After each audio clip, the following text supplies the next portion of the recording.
आप भी तो पहले शंकराचार्य जी पे लाठी चला चुके हैं, ऐसी बात तो है नहीं, एफआईआर कर चुके हैं। अभी आपको अवसर दिखाई पड़ रहा है इसलिए आप चिंतित दिखाई पड़ रहे हैं। अभी आपको दिखाई पड़ रहा है कि 24 में कुछ प्रतिशत वोट ब्राह्मणों का ज्यादा आपको मिला है, तो आपको लगता है कि और ज्यादा वोट मिल सकता है, क्योंकि ब्राह्मण अब इस सरकार में नाराज हैं। योगी शासन में 10 साल योगी शासन में लगभग रह चुके हैं, इसलिए अब ब्राह्मणों का वोट अपनी तरफ आकर्षित किया जा सकता है। वजह यह है देखिए धर्मेंद्र सिंह जी। पंकज जी, हाँ पंकज जी, दो बातें। एक तो जो भी पीड़ित है सरकार के अनाचार अत्याचार से, हम उसकी आवाज है, उसके साथ है विपक्ष के नाते। अब उसको ये ब्राह्मण और किसी अन्य वर्ग से जोड़ने का काम आपका है, वो करिए। वो पीड़ित है, सनातन की परंपरा का निर्वाह नहीं करने दिया गया, हम उनके साथ है, होना चाहिए। दूसरी बात, बार बार वाराणसी की घटना से जोड़ा जाता है, जो कि इतिहास में जा चुकी नेपथ्य में। तब आदरणीय शंकराचार्य जी, एक तो शंकराचार्य नहीं थे, और जिस जिस रिचुअल में वो जा रहे थे वो नई परंपरा थी, वहां स्थानीय प्रशासन ने उनको रोकने का काम किया। उसके बाद भी जिम्मेदारी लेते हुए, चूंकि सरकार हमारी थी, सरकार के मुखिया हमारे नेता आदरणीय अखिलेश यादव जी थे, उन्होंने उसको अपोलाइज किया और उस घटना को उन्होंने, देखिए ऐसा है सनातन में, अपोलाइज करना, माफी मांगना और उस पर खेद व्यक्त करना, और उसके साथ ही सनातन में माफ कर देना, ये बहुत बड़ी परंपरा है। इसको बार बार अगर आप उठाते हैं तो एक तरह से सनातन की परंपरा का भी अपमान है। फिर भी हमें कोई दिक्कत नहीं, लेकिन इतिहास के किसी कालखंड में हुई किसी बात को लेकर के आपको नए अपराध की छूट नहीं मिल सकती पंकज जी। उससे सीख तो सकते हैं कि कैसे इसको और अच्छे से निपटे, लेकिन उस अपराध को बता करके आप नए अपराध नहीं कर सकते।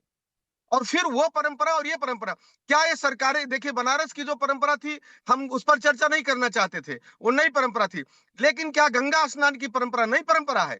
चाहे कोई भी सरकारी रही हो इतिहास के किसी भी कालखंड में, सरकारों का काम है कि श्रद्धालु कोई भी हो, वो सुगमता पूर्वक माँ गंगा की में आशीर्वाद करके, आचमन करके, अपने दोष पाप से मुक्त हो करके, दान पुण्य करके वापस जाए। महाराजा हर्ष के समय से लेकर के आज तक ये रही। सरकारों सरकारों ने कभी मां गंगा को पेटेंट कराने का काम नहीं किया, सिवाय योगी आदित्यनाथ की सरकार के। निमंत्रण बांटने का काम नहीं किया। वहां श्रद्धालु आते थे, चाहे राजा महाराजा रहे, चाहे बड़े व्यापारी रहे, चाहे कोई सरकारें रही, उन्होंने सबने उसमें केवल सहभागिता की।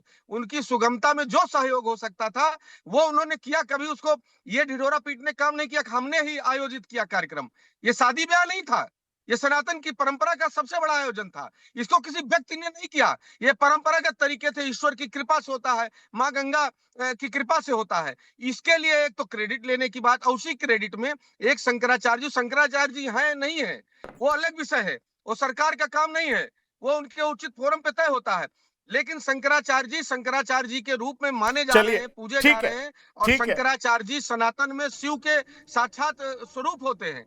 और उनको डंडा चलाना, उनके उनके बटुकों का मैं शिखा गर्ग साहब खींचना, आ रहा हूं आपके उनके पास, मैं आ रहा हूं बुजुर्गों को आपके पास। कपड़े वही उतारना, वही तो देखिए, ये सारी बातें तब तक ठीक है, एक तरफ दिल्ली में आवाज उठती है ब्राह्मणवाद के खिलाफ, और दूसरी तरफ जहां सियासत करना हो वहां पर ब्राह्मणों के पक्ष में या उनको अपने साथ साधने का प्रयास कौन कर रहा है?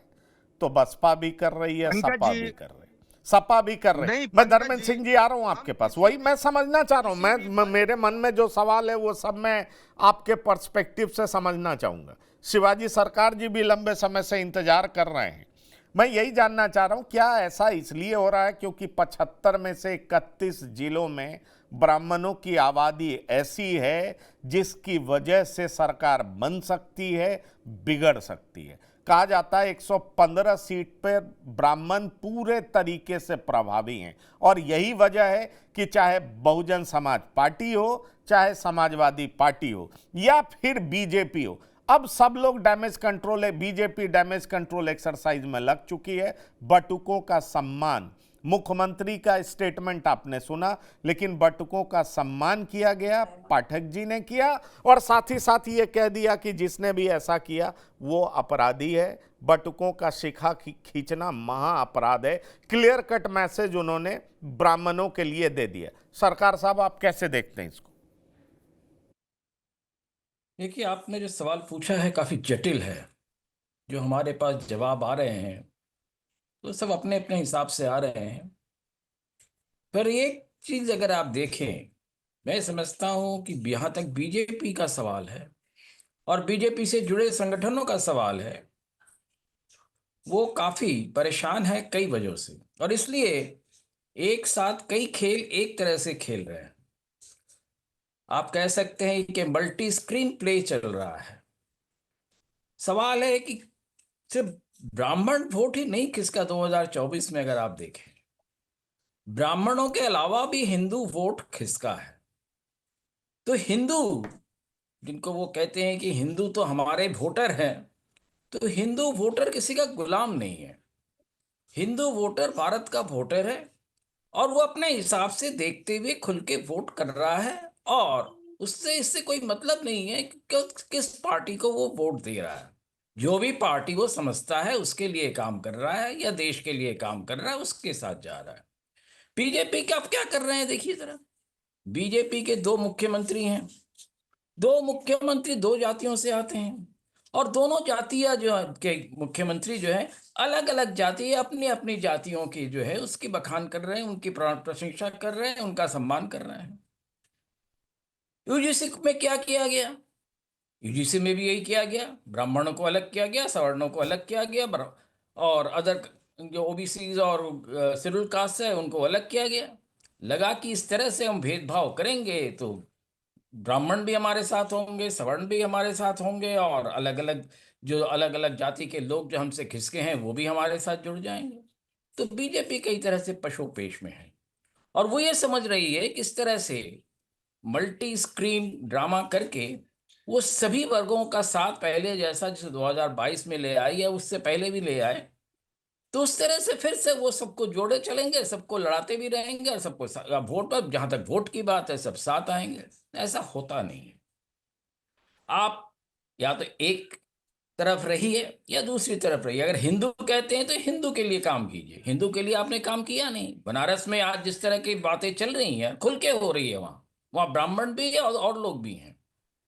मणिकर्णिका घाट हो, दाल मंडी हो, विश्वनाथ गली हो, जैसे आपने तोड़ा है, अभी भी चित्रकूट में फिर से तोड़ा है, अयोध्या में तोड़े गए हैं, विंध्याचल में तोड़े गए हैं।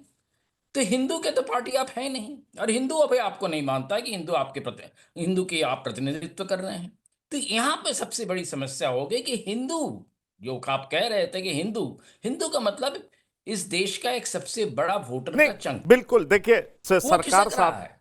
जी सरकार साहब, ये सवाल तो उठता रहा है, लेकिन आप अगर स्टैटिस्टिक्स देखेंगे तो उसमें एक बात तो समझ में आती है ना कि 2022 में 89% लोगों ने वोट, और 2024 में ये 79%, 2014 में ये 83%, 83 से 89, 89 से 79, ये जो शार्प डिक्लिनेशन है, ये बड़ी तेजी से गिरा है। उसका परिणाम तो हमने लोकसभा चुनाव में देख लिया है, लेकिन बिल्कुल ये बात प्रोपोगेंडा के तौर पर पिछले चुनाव में भी फैलाया जा रहा था, ब्राह्मण नाराज हैं, ब्राह्मण नाराज हैं, लेकिन 89% लोगों ने वोट दिया।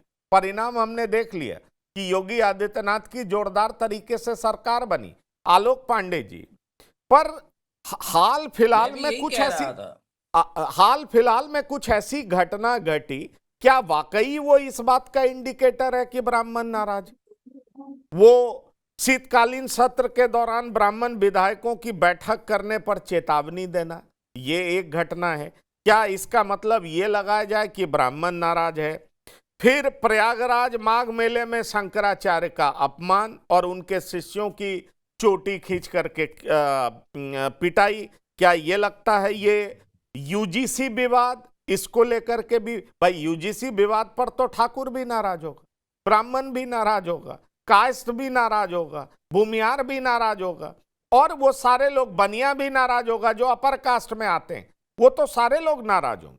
अब तीसरा सवाल है कि परशुराम जयंती पर अवकाश मिलता था, शायद अब नहीं मिलता है, शायद क्या अब नहीं मिलता है? तो क्या ये सारी वजह आपको दिखाई पड़ती हैं? क्योंकि जब जब सरकार ने हिंदुत्व के कॉज पर आगे बढ़ करके बोला है, उत्तर प्रदेश ने जोरदार तरीके से समर्थन दिया है, और खास तौर पर ब्राह्मणों ने जोरदार तरीके से समर्थन दिया है।